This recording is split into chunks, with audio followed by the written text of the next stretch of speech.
predictable, and oddly satisfying.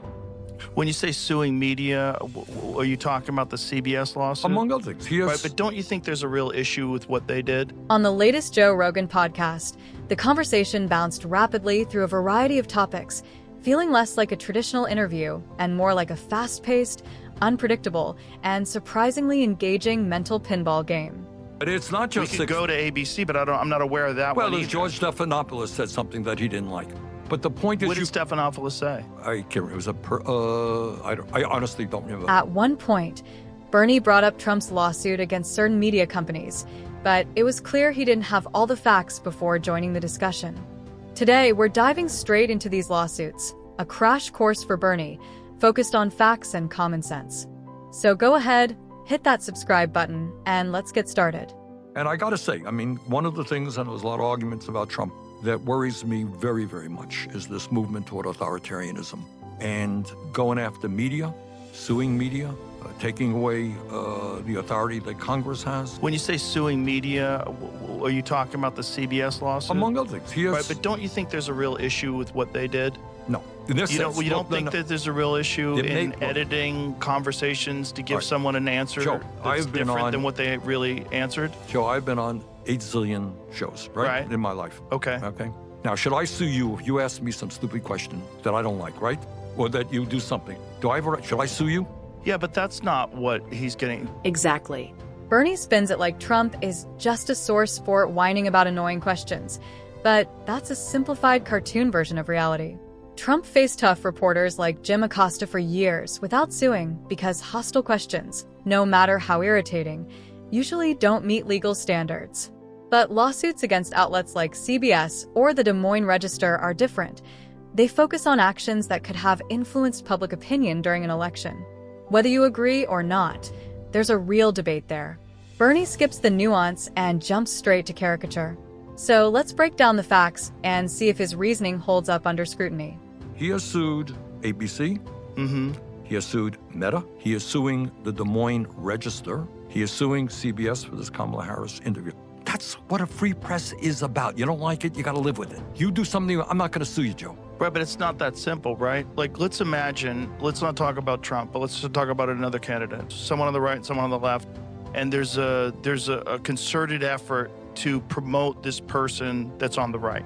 And so the polls are rigged, or these are funded polls that make it look like this person on the right is winning by a substantial margin. And what this does is decreases the motivation that people have to come out and vote against them. That's happening. So it's fake. For context, just days before Election Day, the Des Moines Register, praised by Rachel Maddow as the gold standard and a key poll, had Kamala Harris 3 points ahead of Trump. CNN, MSNBC, and much of the media echoed that narrative repeatedly. But on election night, Trump won Iowa by about 14 points, a huge gap far beyond any margin of error. While polls aren't perfect and the industry needs improvement, missing by that much is downright reckless. Suing might make Trump seem sensitive, but such a major error is like bad press hitting right before closing a billion-dollar deal, even if the underlying position is strong. The other lawsuit with the conversation that they had with Kamala Harris, where they edited the answers that she had to make it look more precise. 60 Minutes, they were suing 60 Minutes. Yes. Is, to my mind, historically, they've been around for a very long time. You know, they're not infallible, but I think you look at most objective people will say 60 Minutes has a sterling reputation for investigative journalism. He's not wrong. For decades, the show has been a staple of American media.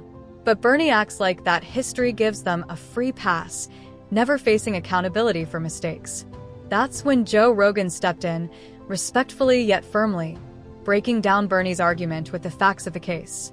Investigative journalism, if you change someone's answers, Right. if you ask her a question and she comes with a rambling answer that doesn't make sense, and you edit that out and insert another answer to a different question Right. that seems more cogent. All right, Joe, then you're walking down, you're walking down a dangerous path. Suing media has the impact of intimidating media. All right, if somebody sues you, all right, let me finish, all right? Okay. Somebody sues you, why not you? Right. You could be sued tomorrow, right? At this point, it's just laughable. Anyone who watched the full, unedited Kamala Harris interview wouldn't agree with Bernie's take. Sure, 60 Minutes has a solid journalism reputation, but that doesn't grant them a lifetime free pass. They knew their case was weak, and the $16 million settlement proves it. The real lesson? It likely pushed them toward greater accuracy. Plus, platforms like X and Facebook have also engaged in censorship, yet Bernie never called them out. As the conversation went on, Sanders seemed to realize he was cornered. That's when he threw out a hypothetical so wild, some might call it absurd. All right, if somebody sues you, all right, let me finish, all right? Okay. Somebody sues you, why not you? Right. You could be sued tomorrow, right? Because you are doing this, you're too sympathetic to this. Right. And Joe, you did that, and they have a big law firm behind you, you're gonna have to spend zillions of dollars defending yourself. You know what? Next time you do an interview, you say, maybe I'm not gonna go in that area. Right? No, but it's not that. It's editing things to make this deceptive editing.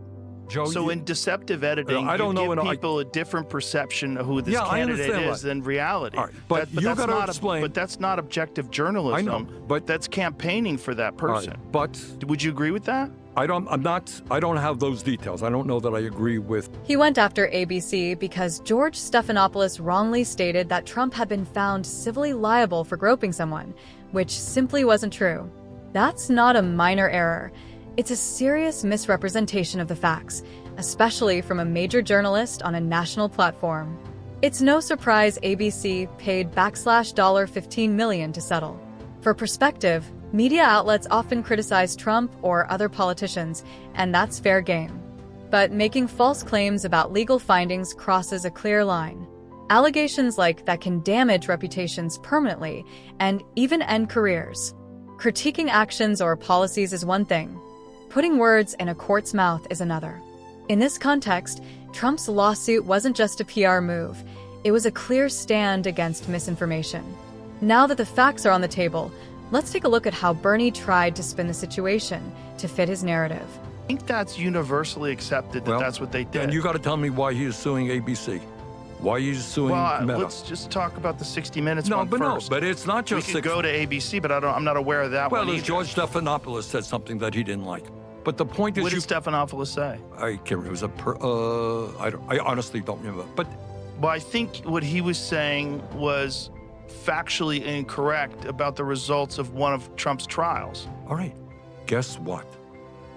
If I were to sue everybody who said things that were factually incorrect about me, I'd be suing people zillions of times. Exactly.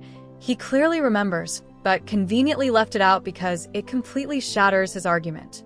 I'd love to hear your thoughts, so jump into the comments and get the conversation going. And if you want your friends getting their news from an independent voice like ours, go ahead and share this video. That's how we push back against the grip of partisan media. And most importantly, keep thinking.